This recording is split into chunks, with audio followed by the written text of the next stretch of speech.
Hi, welcome to Made to Heal with Angela Brown. So, yesterday was one of those days where I was flustered, a lot was going on, made a lot of mistakes. No big deal. I'll get into that here in a minute. Do you ever have days like that where you feel like you've had a lot of mistakes and just not firing on all cylinders, maybe? That was one of my days yesterday. I will talk about stepping into your gifts and your power on days like that because we all have them. So I'm going to talk about my online 12-week course for ages 18 on up. I suffered from depression and suicidal thoughts for 30 plus years. And I've been going on 9 years without having depression or suicidal thoughts, which is miraculous for me. I never thought was a possibility. But when I hit rock bottom, I was able to surrender to God and Christ. And I just, you know, got real intimate with them, with the relationship. And I'm like, I need some guidance. I need your help. And I was willing to do whatever it took. And that meant swallowing my pride.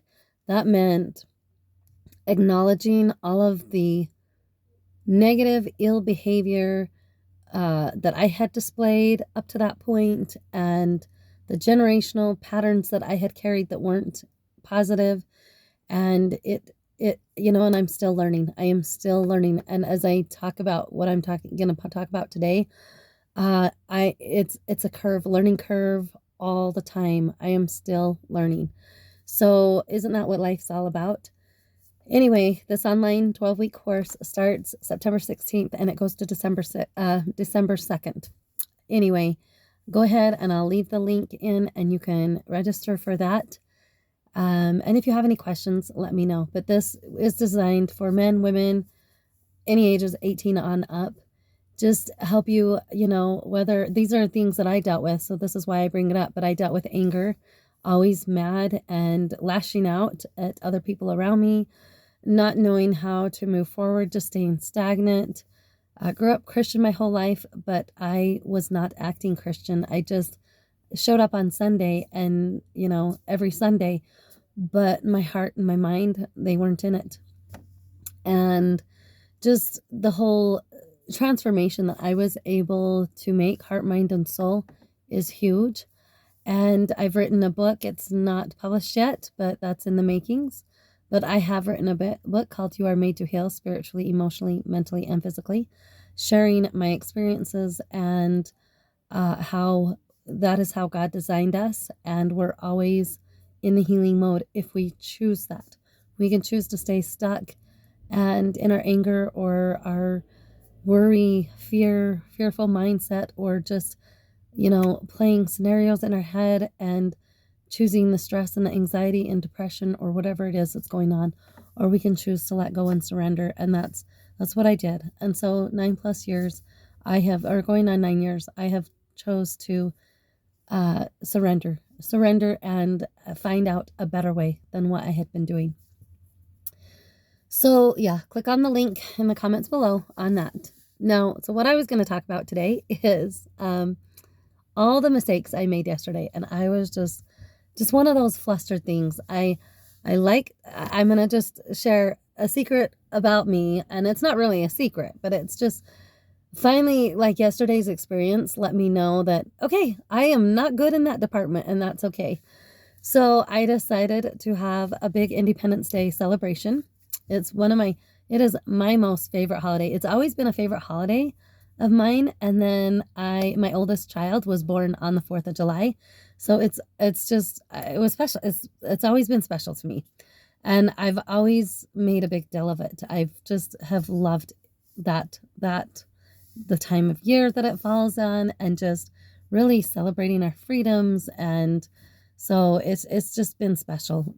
So I wanted to make it extra special this year. And so I just reached out to friends, family, and invited them to celebrate with us. And anyway, I had made a lot of mistakes, and I was just, kind of not very, I was just scatterbrained a lot, and just felt like I couldn't be fully present. And I'm like, wow, a lot of this stuff I teach about being in the now, being in the present, and taking that stress out of life, and really applying mindfulness and But I just was one of those times, and I finally came to the realization that, my gift is not putting on a party for 30 plus people. It's not my gift. And you know what? I'm okay with that.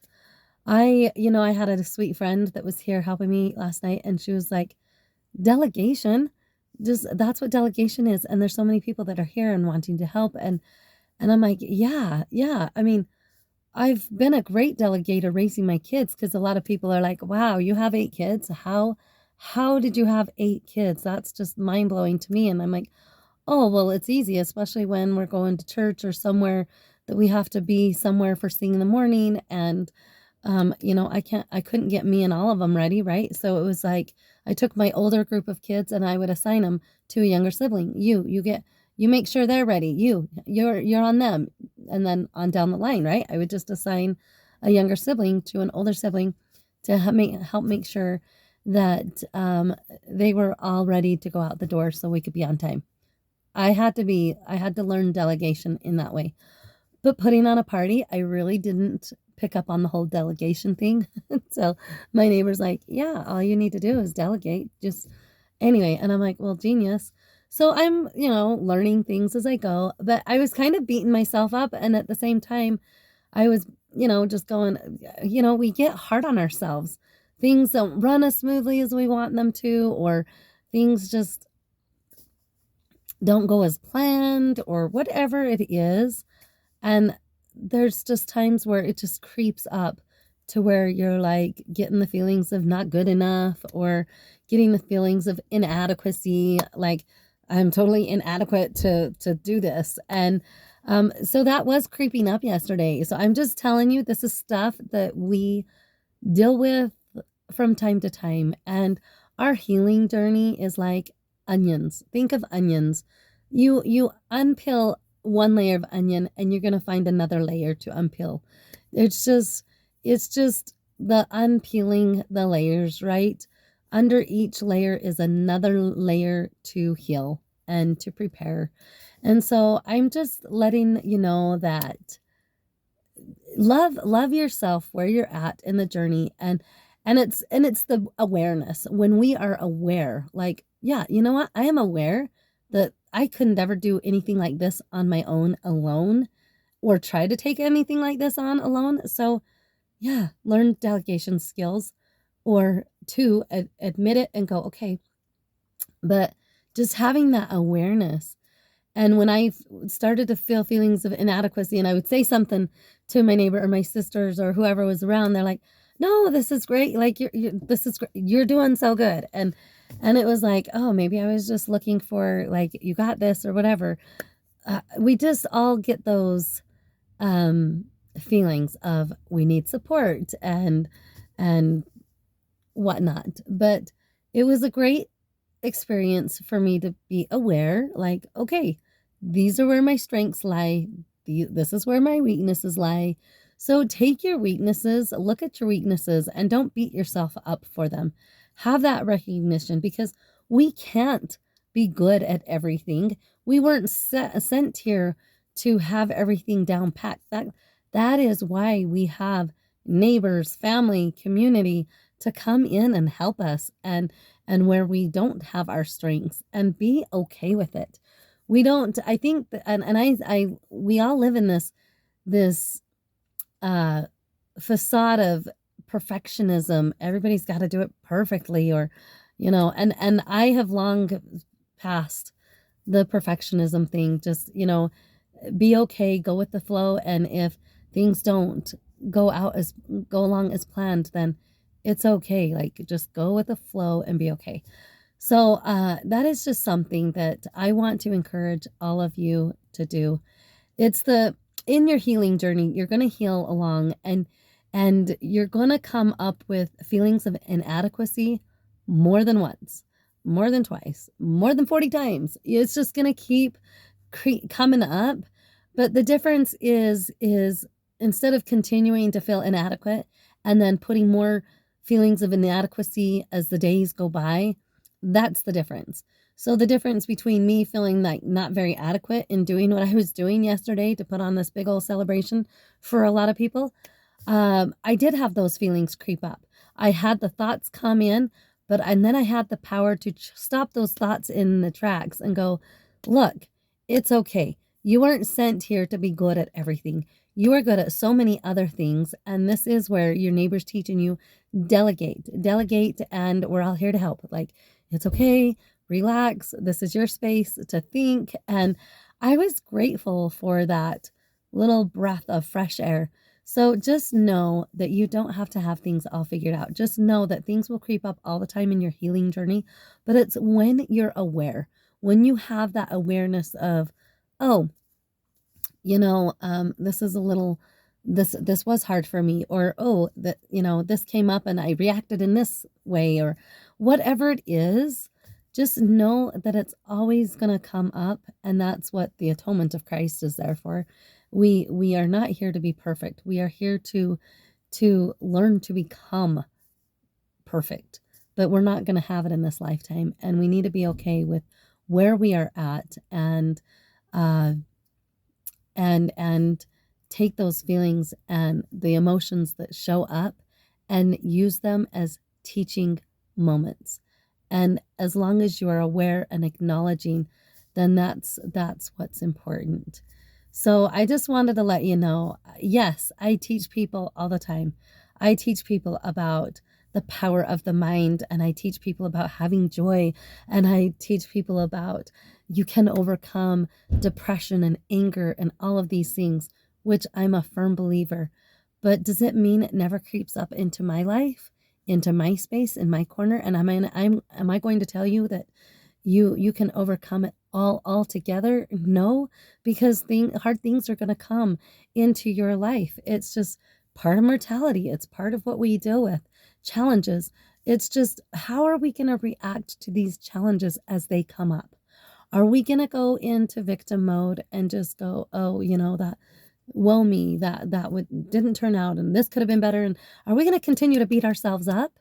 Or are we going to continue to say, okay, I acknowledge this, and, so what? It's not the end of the world. And this is where I can make the improvements, and go from there. And this is how you can have joy, how you can take the worry out of things. Or there's the FOMO, the fear of missing out. And there's the JOMO, having joy of missing out. We can take those as opposites and really look at what we're doing in our lives. But I just wanted to let you know I'm rooting for you on your journey. Life is hard, no doubt about it. We all have our trials, we all have our challenges, but just know that there is 1, 2, 3, if you're thinking of the whole entire Godhead, Jesus Christ, God Himself, our Father in heaven, and the Holy Ghost.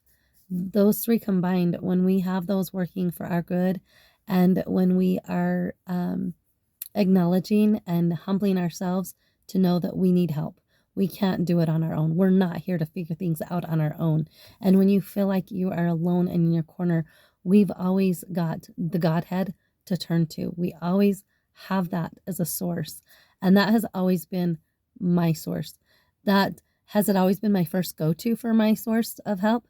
No. Would I like it to be, would I like, God and Jesus Christ and the Holy Ghost to be the first source I go to every time I need help? Absolutely.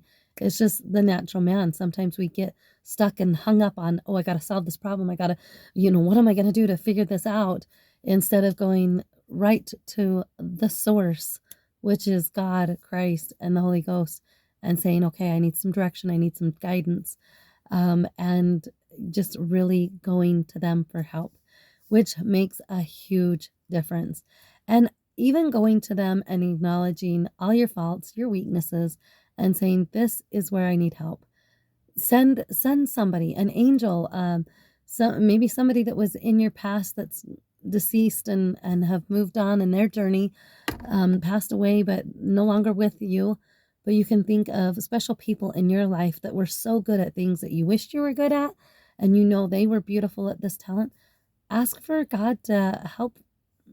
Ask for God to help them help you, like that you can be better at it. If it's something you want to learn more, maybe you want to be a better public speaker, maybe you want to be a better cook, or better at sewing, or better car mechanic, or whatever it is that you are thinking that you wish you were better at.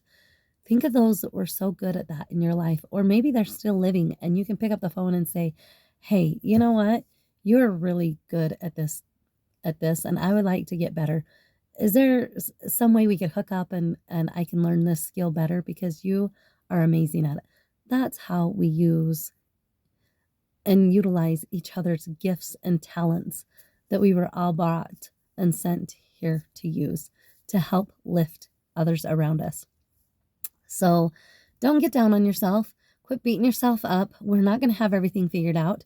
We're not going to be great at everything. And we need to be okay with who we are. And we need to choose to love ourselves no matter where we find ourselves.